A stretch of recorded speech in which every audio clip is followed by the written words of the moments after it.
Bismillahirrahmanirrahim. Assalamualaikum warahmatullahi wabarakatuh. Salam sejahtera, salam Perlis, Raja berdaulat, rakyat berilmu, negeri sejahtera, Perlis maju.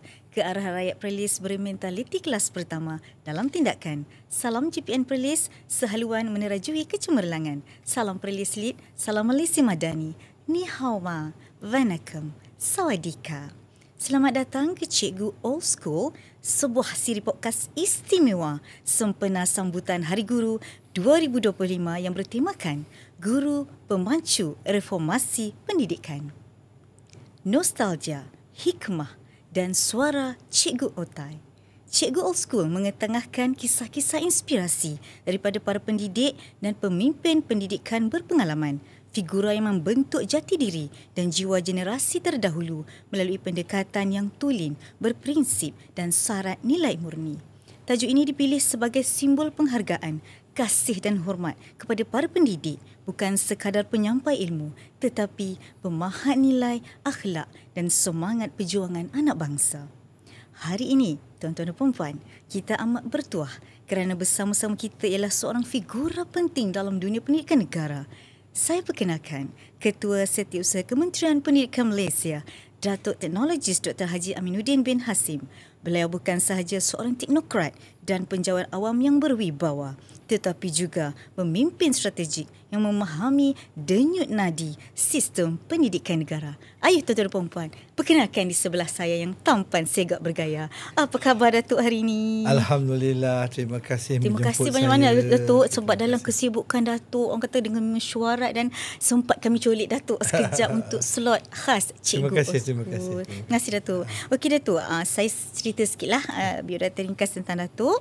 Ya tuan-tuan dan puan-puan, Datuk TS Dr. Haji Aminuddin bin Hashim merupakan Ketua Setiausaha Kementerian Pendidikan Malaysia dan berkelulusan dalam bidang perancangan bandar, teknologi maklumat dan ekonomi alam sekitar. Beliau memiliki ijazah sarjana muda dari Birmingham Polytechnic, sarjana sains dari Warwick University dan PhD dari York University UK. Selain itu, beliau juga memiliki diploma pentadbiran awam dari Intan dan telah mengikuti Advanced Management Program di Harvard Business School UK. Pengalaman kerja Datuk TS Dr. Haji Aminuddin bin Hashim memiliki pengalaman lebih 29 tahun dalam perkhidmatan awam dan pernah memegang pelbagai jawatan penting termasuk Presiden Perbadanan Putrajaya, Ketua Pengarah NADMA 2020, Ketua Setiausaha Mosti 2022, banyak lagi sebelum tu, dan kini berkhidmat sebagai Datuk KSU KPM sejak 10 Mac 2025.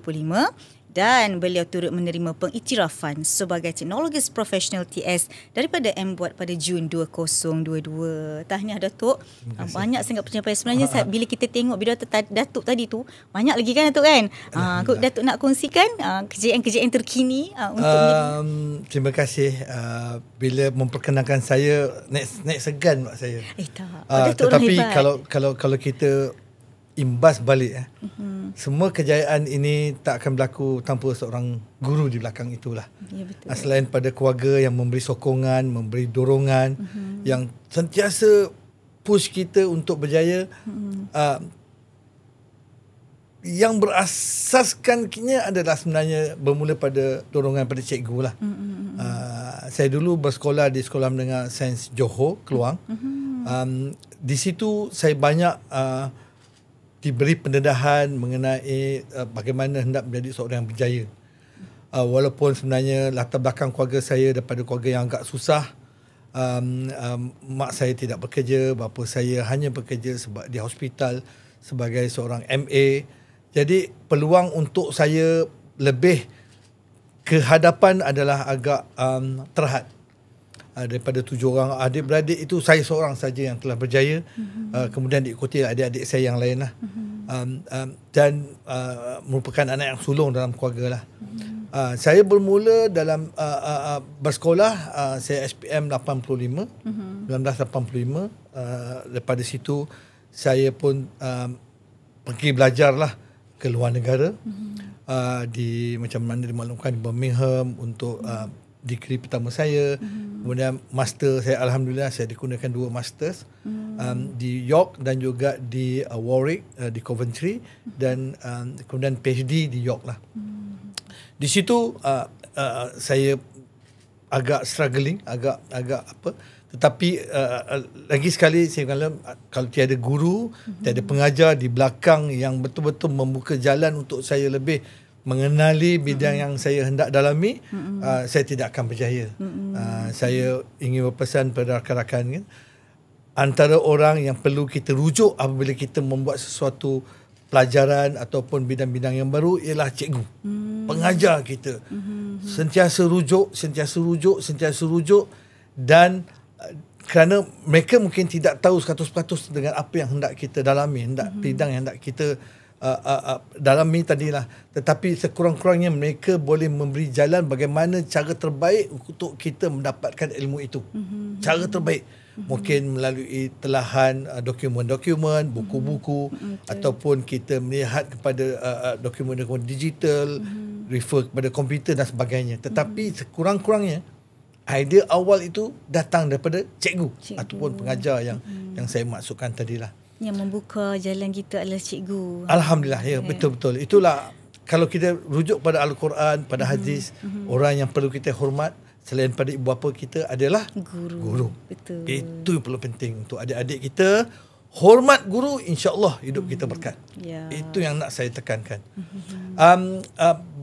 Itu tak masuk lagi saya punya pengalaman bekerja saya. Saya tadi dimaklumkan 29 tahun, sebenarnya 31 tahun. Okay. Saya bermula kerja pada tahun 1994 di Intan sebagai juga tenaga pengajar.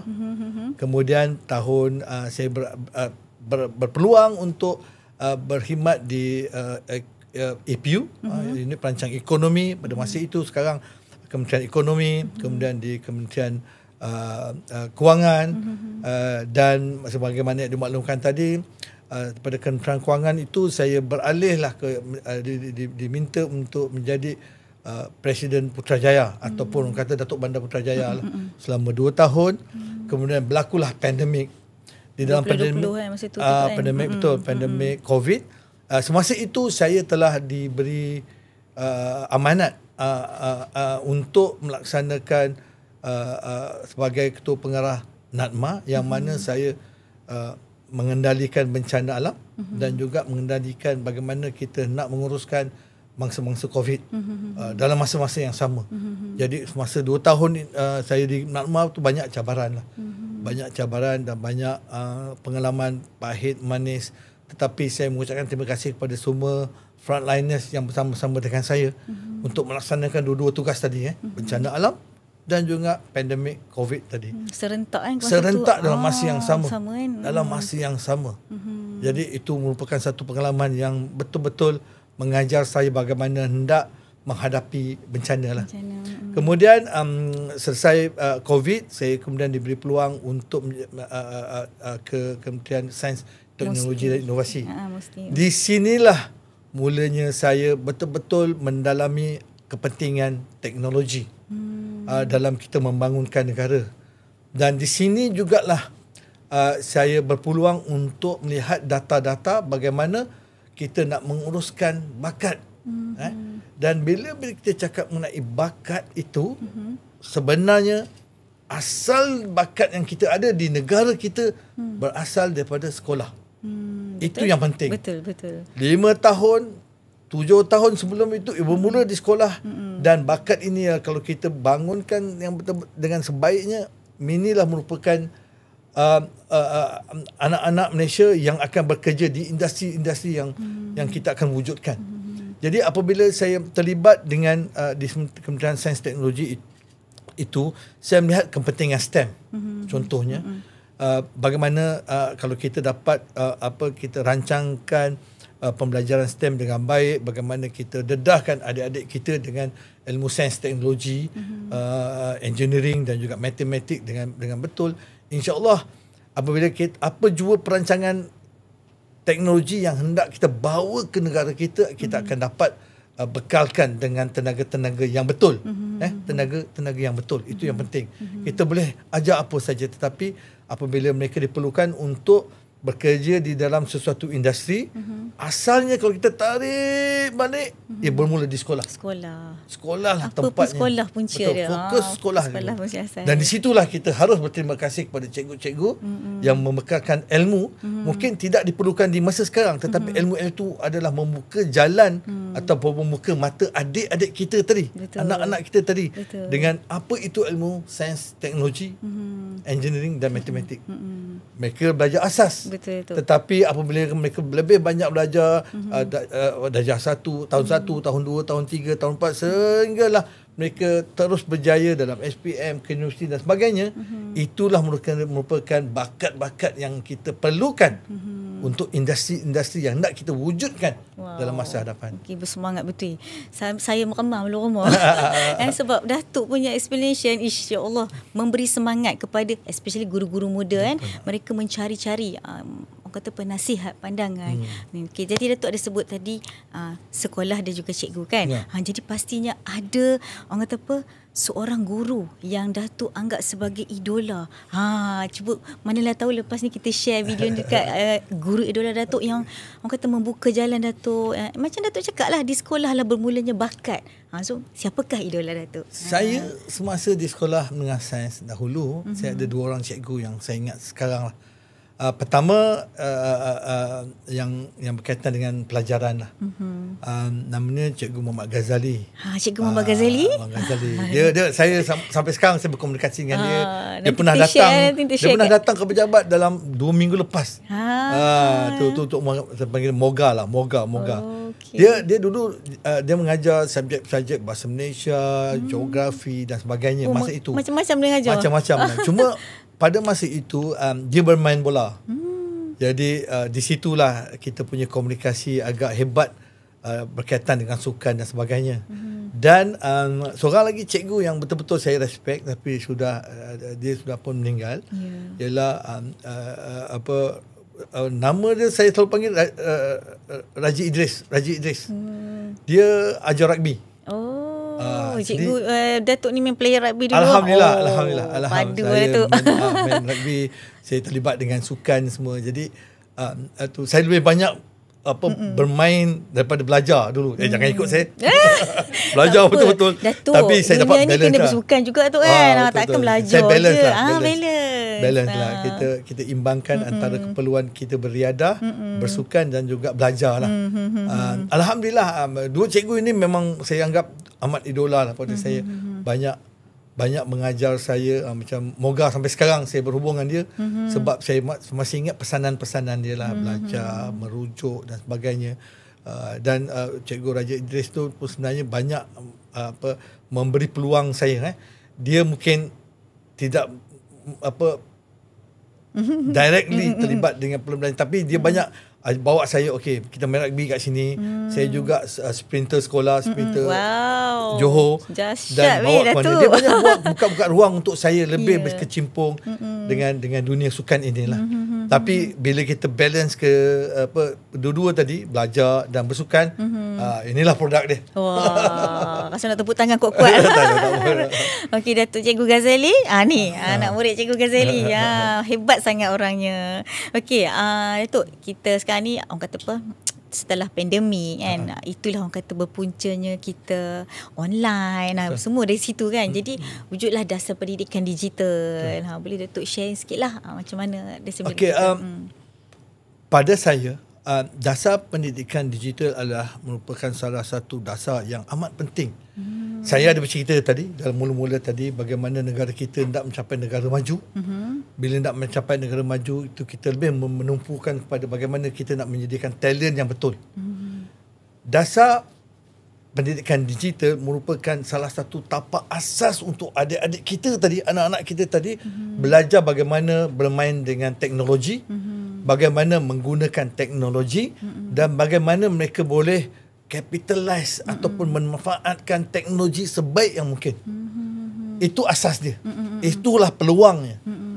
Bagaimana mereka nak belajar, cikgulah yang mempunyai, yang merupakan jurulatih ataupun facilitator kepada mereka. Kita kadang kita menghadapi satu zaman yang agak mencabar untuk cikgu-cikgu sebab kebanyakan murid dia lebih tahu banyak teknologi daripada cikgu. Betul, laju mereka. Dia lebih laju sebab mereka hampir setiap hari, setiap saat ada masa terluang saja mereka pegang handphone dan mereka merujuk apakah gadget terkini, apakah game terkini dan apakah teknologi-teknologi yang ada untuk mereka bermain ataupun menggunakan. Itu yang agak mencabar. Dan kita cuma peranan cikgu lah agaknya, selain daripada kita mendidik bagaimana mereka nak memanfaatkan teknologi, tetapi bagaimana nak menggunakan teknologi sebaik mungkin. Dia ada tata cara dia, dia ada beberapa etika dia untuk menggunakan. Itulah hendak kita dedahkan. Jadi selain pada murid yang akan menggunakan, cikgu yang akan mengajarkan, facilitator dia, enabler tadi, dan juga prasarana. Prasarana ini merupakan satu cabaran. Tapi saya selalu dalam perbincangan saya berkaitan ini, saya selalu tekankan jangan kita buat seorang-seorang. Kita dalam kena ada tim dia tu kena ada tim. Kita kena ada tim satu, kita kena ada dapat bantuan daripada industri, dapat bantuan daripada akademia. Kita dapatkan bantuan daripada kementerian-kementerian lain. Kita kena dapat bantuan daripada individu swasta tadi. Bagaimana mereka boleh sama-sama mainkan peranan untuk contohnya kalaulah syarikat-syarikat, kita tahu mereka ada program-program CSR. Kita boleh bekerjasama dengan mereka, mereka akan beri gadget-gadget yang kita perlukan. Itu mungkin. Itu bergantung kepada bagaimana kita dapat berbincang, negotiate dan cuba meyakinkan bahawa dengan bantuan mereka tadi, mereka akan menghasilkan satu talent yang bakat-bakat yang boleh kemudian bekerja dengan mereka semula. Jadi itulah salah satu strategi yang nak kita susun melalui dasar pendidikan digital. Kita bila kita baca dokumen tu, okey, kita faham. Tetapi untuk mengaplikasikan dokumen itu bukan satu cabaran. Bagaimana setiap orang mempunyai peranan. Ibu bapa, guru, pensyarah-pensyarah universiti ke dan sebagainya. Semua perlu ada peranan di situlah. Dan Datuk, saya ada terbaca tahu tentang kan keputusan Intergom sekolah baru ni. Integrasi Gombak kan, dia punya SPM melonjak kan. Dan ada salah seorang parent yang pernah sharing lah, dia kata teknologi sebenarnya membantu juga. Dari segi video-video pengajaran cikgu-cikgu kadang bersemuka tak sempat, so dia orang buatlah secara dalam talian. Kita makna itulah kata makna kena seiring lah, tak boleh semua hanya berdasarkan kepada bersemuka dalam kelas. Menarik lah kan, mesti Datuk mesti tahu kan sekolah SBP macam mana kan dia punya sistem pembelajaran dia. Kita sangat-sangat menarik lah tengok di situ. Okey Datuk, sempena Hari Guru lah kan, kita nak minta nasihat sikit daripada Datuk kepada guru baru, guru lama, guru-guru Gen Z kan sekarang ni, dan guru yang orang kata pada nak pencen pun kadang-kadang mereka punya semangat tu fahamlah nak pencen dah, tapi ada setengahnya masih bersemangat. Dah pencen pun ada tak nak buat kerja, tak kosong kan, dia seronok nak datang sekolah. Jadi apa nasihat Datuk untuk semua? Silakan. Pertama, kita hendaklah menganggap apa-apa yang kita laksanakan, kita buat sekarang tu, imbuhannya akan datang kemudian. Contohnya kepuasan hati kita apabila kita mendidik seorang anak tadi, dia akan berjaya. Dia akan memberi manfaatnya kepada kita, kepada negara dan sebagainya. Itu yang hendak kita ada semangat itulah. Walaupun sebenarnya kita janganlah mengharap balasan sekarang, tetapi banyak benda baik akan berlaku pada kita.